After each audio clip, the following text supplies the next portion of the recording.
In this video, I'll talk about gravitational field intensity.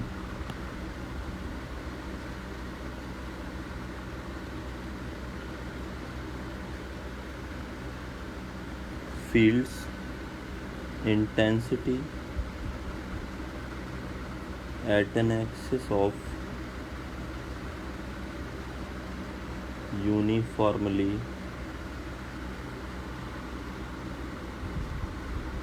distributed mass ring. So suppose that we have a ring like this, which is having the radius r. Okay, center of the ring is, let's say, O, and uniformly distributed mass is m, is uniformly distributed.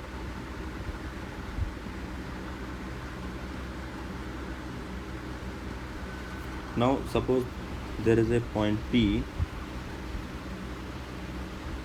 which is at the x distance from the center of the ring.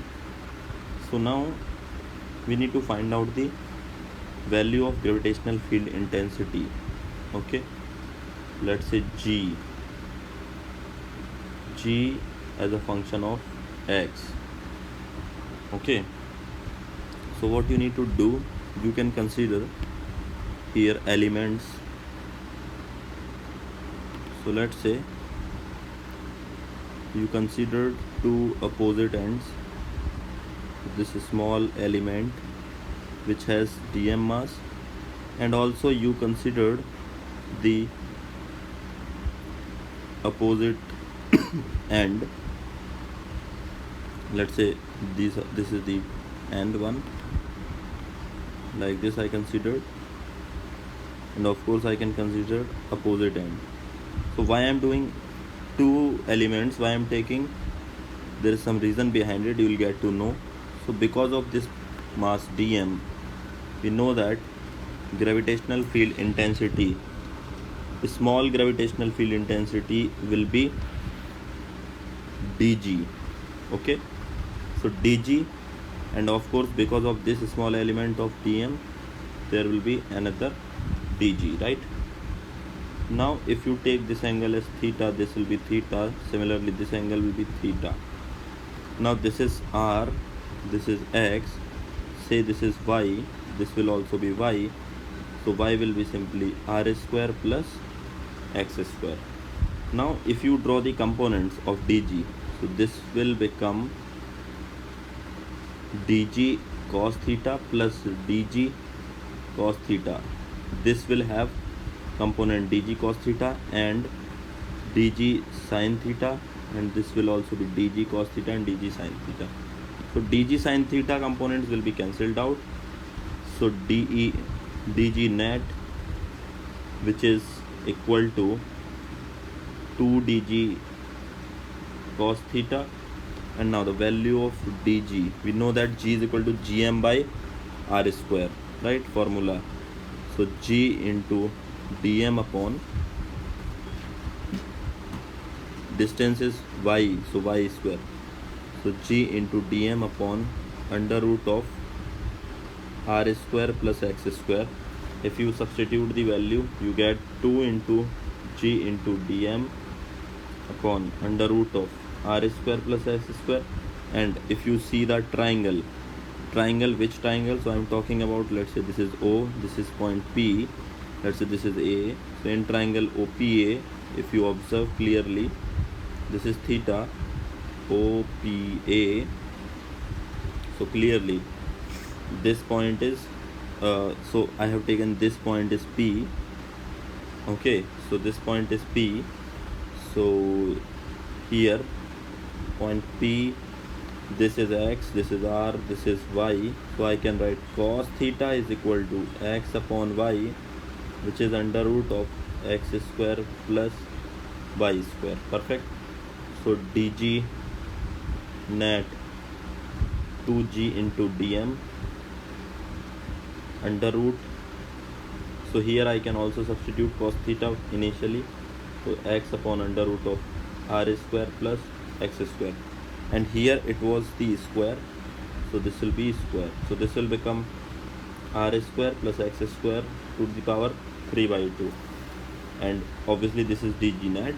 Then if you find out the total value of g, so for this g you need to do the integration of dg net, integral of dg net, which is 2 dgm upon r square plus x square to the power 3 by 2. So now this is going to be how much?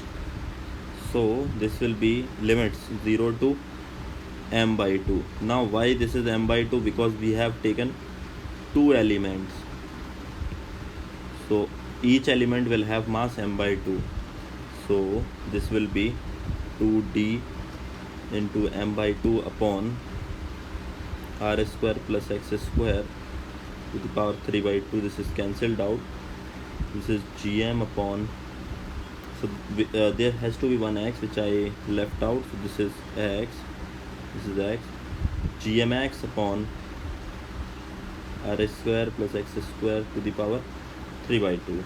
Okay, so we observed that the value of g as a function of x, which we are observing here, gmx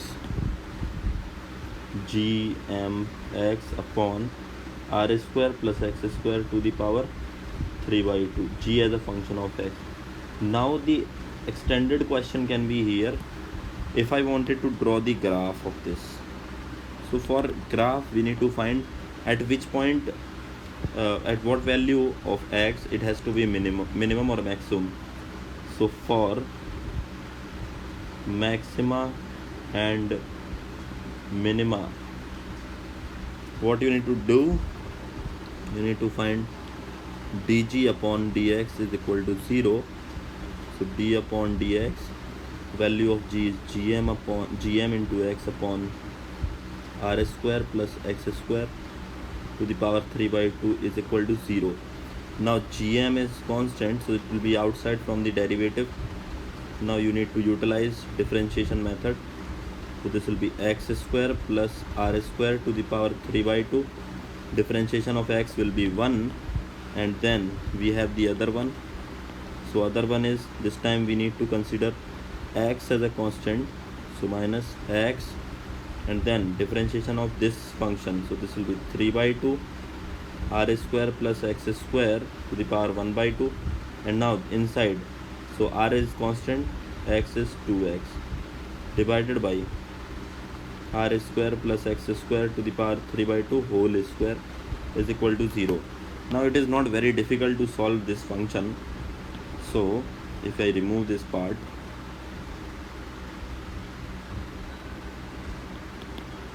so it's not very difficult, as you can see this whole term, this and this term, we can take that side, so that will be 0, and then we have x square plus r square under root into x square plus r square minus, so this is 3 by 2, so this 2 and 2 will be cancelled out, this is minus 3x square under root of r square plus x square is equal to 0. Getting my point?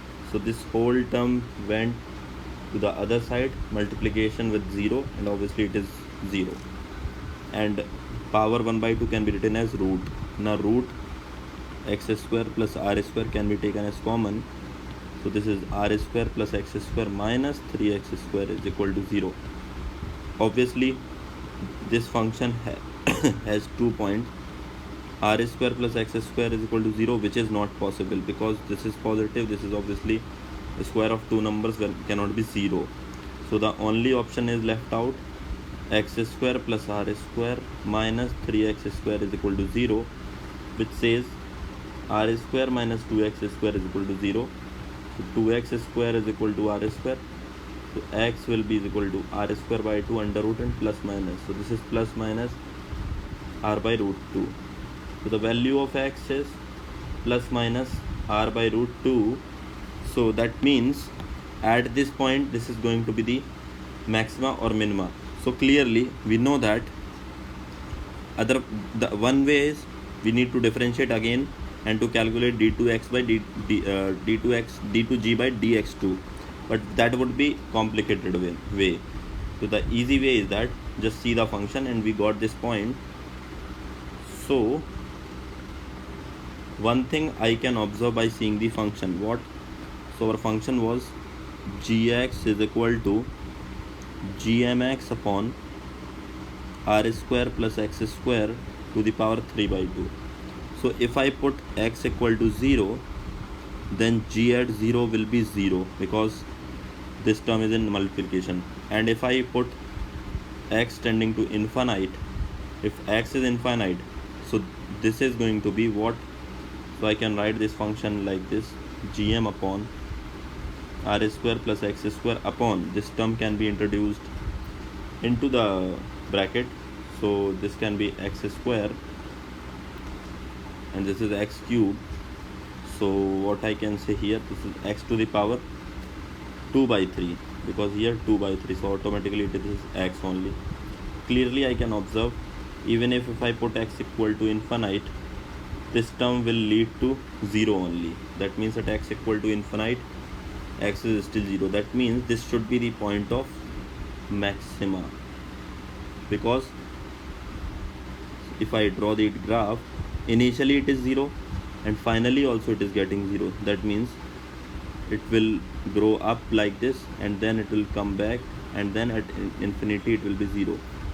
So this is x equal to r by root 2, and simultaneously the graph will be the same way, other way around. So that means r by root 2 minus x if I am taking this as origin. This is going to be the gravitational field graph with x.